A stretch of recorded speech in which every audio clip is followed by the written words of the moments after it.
দেশের মানুষের মধ্যে ধর্মের নামে, জাতপাতের নামে তাদের মধ্যে বিভাজন করবে, একেই আমরা নির্বাচিত করে এনেছি।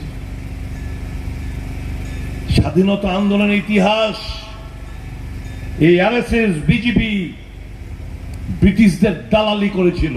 তখন বিজেপি ছিল না, তখন ছিল হিন্দু মহাসভা, জনসংঘ।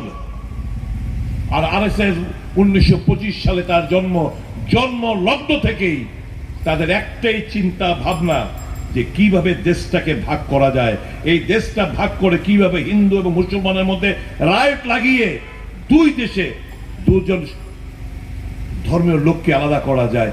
এটাই ছিল তাদের মূল এজেন্ডা, দেশ স্বাধীন করার জন্য নয়। একটা স্বাধীনতার সংসেনানী বলুন যে আরএসএস এর লোক নাম আছে, বলুন একটা নাম বলুন হিন্দু মহাসভা থেকে যে স্বাধীনতা আন্দোলনে দেশের জন্য প্রাণ বলিদান দিয়েছেন, একটা নাম বলতে বলুন, রাজনীতি ছেড়ে দেব। আর আজকে হয়ে গেছে এরা দেশভক্ত, যারা দেশের ব্রিটিশদের দালালি করেছে তারা হয়ে গেছে আজকে দেশভক্ত।